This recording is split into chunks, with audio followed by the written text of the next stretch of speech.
Joining me on 12 Minutes With is the EU's counter-terrorism coordinator, Wegter. Thank you very much for being here. Thank you.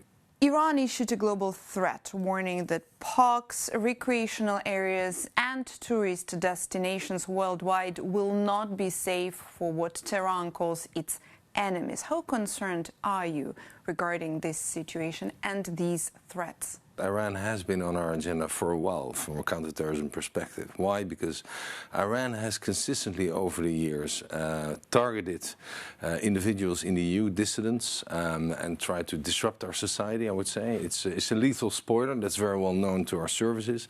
In fact, the tactics deployed by Iran, I often say, are terrorist tactics. We've seen assassinations, we've seen, like I said, cyber attacks, targeting of individuals, and it instrumentalizes proxies as well, meaning it instrumentalizes criminal networks in the EU to carry out attacks so that it can then deny any link to its own regime. In fact, we've listed as terrorists the IRGC, the Iranian Revolutionary Guard Corps, as well as the Security Service of Iran, and we've taken measures. But yes, in the current context, obviously, it's much more of a concern than ever. Does that also simplify and help you to probably speed up the process of identification of those assets and those proxies that you Definitely. I mean, and this is all about intelligence and information sharing among member states. That's where it comes down to. And in fact, if you look back at what the EU has done to counter the terrorist threats, let's say, in all their forms, whether it's malign state interference or the traditional sort of terrorist actors that we know, I think the core of our response has always been more information sharing, more common approaches, strengthening our borders, strengthening our databases, making sure that they're interoperable so that any information uploaded by one member state can be cross-checked with that of another member state. And so these are all measures that we have really put in place over the past 10 years.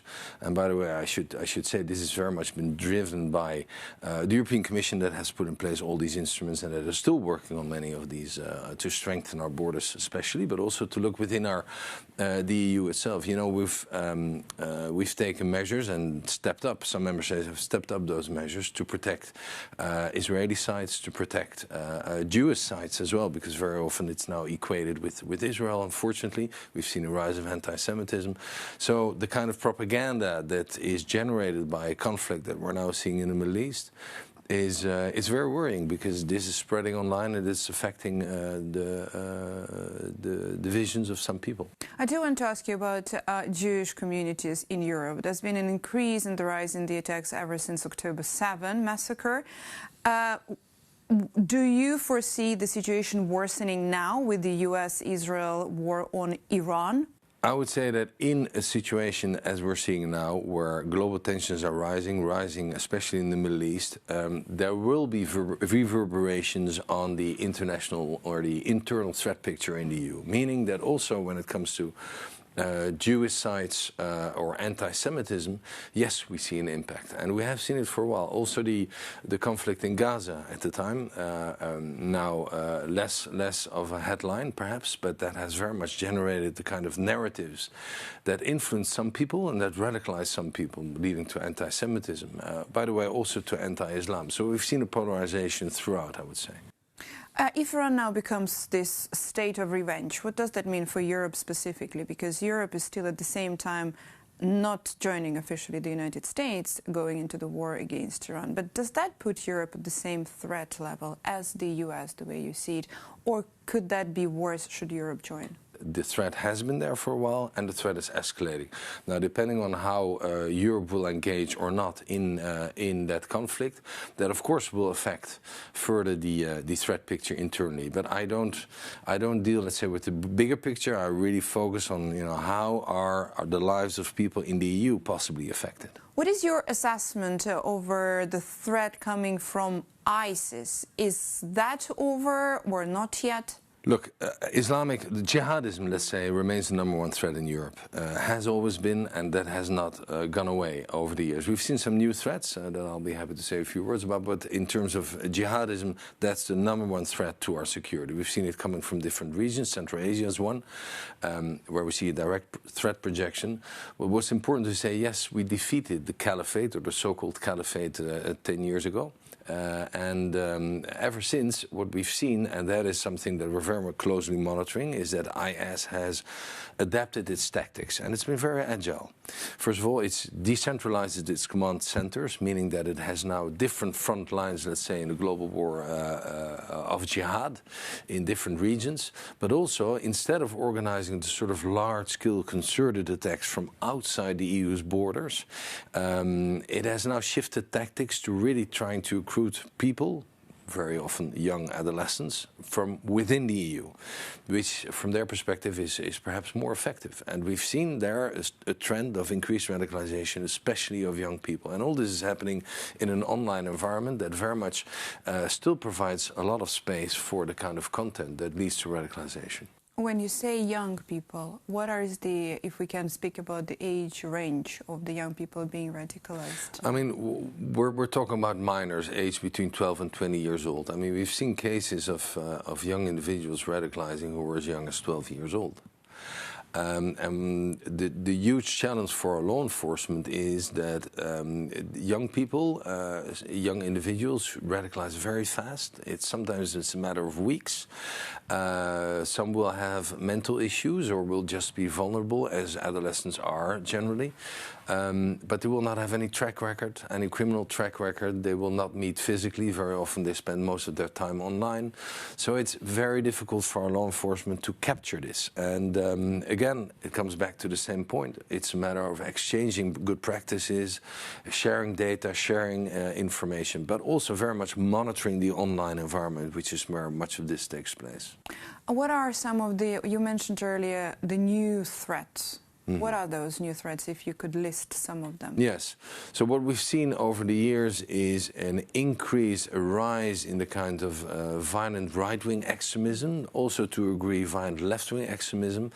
But certainly we've seen that the violent right-wing extremism is very much creating communities online that lure young individuals into those networks and that then get into touch with all kinds of, some have called it salad bar terrorism, salad bar ideology, if you will, meaning that there are very often different parts of different ideologies that are put together in a sort of mismatch of very negative, very violent, let's say, motivations. And the new phenomenon as we see it is, and that's particularly worrying because this affects very young individuals, is what we call nihilistic extremist violence, which means that it's very often driven by an online community, which is very much violent extremist or accelerationists, meaning that they want to disrupt the whole of society. Racism is there, misogynism. And these young people are, they don't have any ideological baggage, which is why it's called nihilistic, but they're very much drawn to extreme violence. And the kind of extreme violence that we're talking about is very much also generated, to come back to your earlier question about Iran, by the kind of conflicts that we're seeing. But that once again puts the youngest Europeans in utmost danger, once again, in terms of the age group. As the use of the internet has dramatically increased, I mean, young people spend about 4.8 to 5 hours a day on social media, and some research has indicated that young people who spend between 5 and 8 hours a day on social media have a chance of mental health issues that's doubled. So we have to be concerned about the exposure to social media and to the internet, which is not to say that's all a negative thing, but it's a matter of educating youth, but it's also a matter of dialoguing with the platforms and the industry to ensure that, you know, they take their responsibility in countering the kind of content that is leading to radicalization of our young people. And that is, of course, a huge debate globally and in Europe specifically regarding the access to some of the platforms for the younger Europeans. And with everything that you have been saying now about how much they are in danger and how much they could be radicalized as early as 12 years old and as quickly as within few weeks, that's an argument in that debate.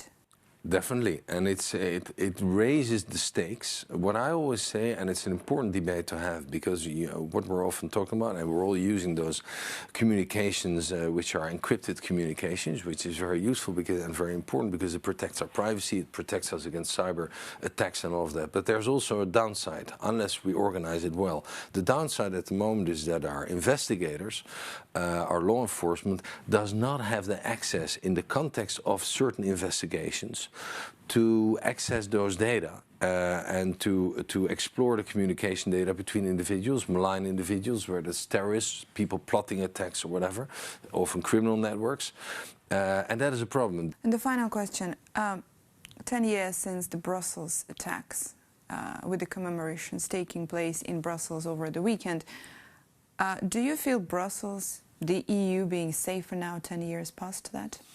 I would say I think we're in a much better place. And I say this also for two reasons. First of all, because I'm regularly speaking to law enforcement, the intelligence community, and they all share that assessment. That being said, we do face new threats, as you know. But we have also to be aware that even though we are in a better place today, and we can never always exclude fully any major attack from happening again, but I think the chances of that happening are much lower today. Why? I think it's to the credit of our law enforcement that has been very agile in adapting to the evolving threat. And is now still evolving, as I explained, to the kind of new threats that we're seeing.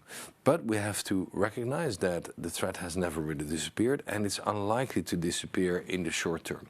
Why? Because it's very much driven by propaganda, by conflicts outside of this world, outside of our borders, I should say, that are very much feeding into our public narratives or our public debates, and sometimes affecting also our young people. That's where we are today. Thank you very much. It's a pleasure. Thank you.